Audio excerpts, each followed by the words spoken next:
Solidarity करता हूँ जी media के साथ, जर्नलिस्ट के साथ। और आज जो पाकिस्तान में और यूके में जो आपने प्रोटेस्ट किया है, ये बेसिकली आज़ादी राय जो आइन आपको गारंटी करता है कि उसकी खिलाफ वर्जी है।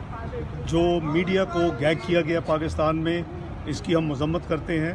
जो मीडिया के सहाफ़ियों के साथ किया जा रहा है, जो एंकर्स के साथ और मीडिया मालकान के साथ, शकील रहमान साहब समेत, तो मैं उसकी मजम्मत करता हूँ। मैं समझता हूँ कि आइन जो आज़ादी देता है उसको रिस्पेक्ट करना चाहिए और उसकी हमें एहतराम करना चाहिए।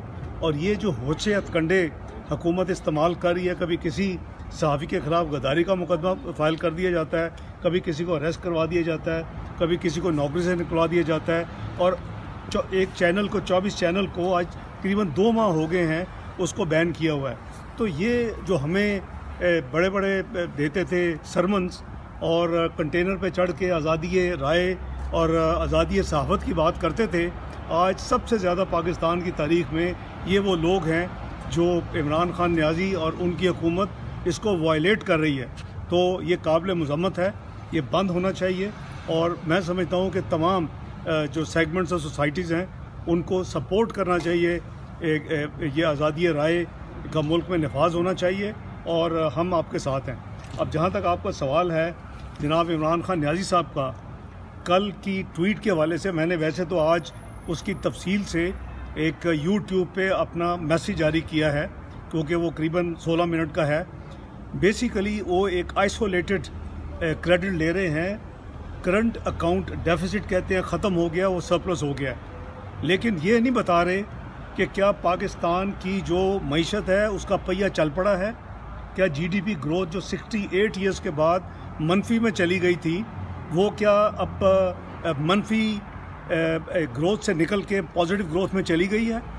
क्या पाकिस्तान में जो करीबन 1.5 करोड़ लोगों को बेरोज़गार कर दिया है इस करंट अकाउंट डेफिसिट को करते करते हैंडल, क्या उनको नौकरियां दोबारा मिल गई हैं। क्या गुर्बत में जो 6% हमने कमी की थी उसमें 1.25 करोड़ लोगों को करीबन दोबारा धकेल दिया गया है, क्या वो ट्रेंड ख़त्म हो गया है। क्या पाकिस्तान की आमदनी जो हमने करीबन 19% सालाना बढ़ा रहे थे, क्या वो अब ये 2 साल में सिर्फ 2% बढ़ी है बजाय 40% बढ़ने के, क्या वो ट्रेंड अब ख़त्म हो गया, अब आमदनी ठीक बढ़नी शुरू हो गई है। क्या अखराजात में जो ये कहते थे हम बिल्कुल ना सिर्फ उसको फ्रीज़ करेंगे बल्कि कम करेंगे, और जो मुल्क 4,700 रुपये चल रहा था वो 6,370 रुपये चल रहा है, क्या वो अब ख़त्म हो गया और वो वाकई अब उसमें आ गए हैं।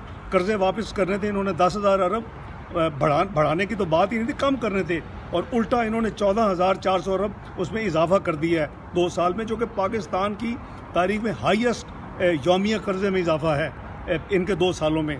तो मुझे नहीं समझ आती कि कौन सी मईशत की बेहतरी की मुर्तज़ा साहब वो बात कर रहे हैं। कौन सी मईशत में बेहतरी है, ये एक आइसोलेटेड है। अभी फॉरेन डायरेक्ट इन्वेस्टमेंट के सितंबर के एंड के फिगर्स आए हैं।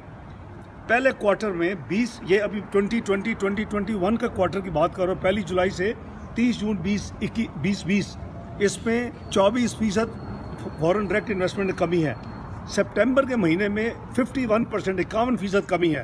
वो पता नहीं किस दुनिया में रहते हैं और कौन से वो यानी चीज़ को वो कह रहे हैं कि राइट डायरेक्शन में। उस दिन होगी राइट डायरेक्शन जब इस मुल्क में आम लोगों की जो रोज़मर्रा की एशिया हैं और उससे टॉप पे है आटा, चीनी, घी, चावल और बिजली और गैस के बिल, जब इसमें कोई लोगों को रिलीफ मिलेगा। जब 52 रुपए की जो चीनी थी जो 110 रुपये पे जा चुकी है, वो वापस 100 से नीचे आनी शुरू होगी। जब जो आटा 35 रुपये किलो था जो 75 रुपये पे चला गया, और आज कोयटा में हड़ताल है कि 30 रुपये की एक रोटी होनी चाहिए, जब वो वापस 10 रुपये पे आएगी। तो हमें ये सरमन ना दें इमरान नियाज़ी साहब, ना मईशत ठीक हुई है, ना मईशत में बेहतरी आई है, और ये वन ऑफ अगर उसमें कोई फॉरेन रेमिटेंसेज आ गई हैं तो हम उसको वेलकम करते हैं। अगर करंट अकाउंट डेफिसिट एक्सपोर्ट्स बढ़ा के होता, जिसको ये $2.5 अरब से उसमें कमी ला चुके हैं 2 साल में, तो जनाब ये पाकिस्तान की जो मईशत है इसको अभी बहुत इतना गहरे ज़ख्म लग गए हैं 2 साल में कि यहाँ से निकलने के लिए एक बहुत कंसर्टेड एफर्ट चाहिए।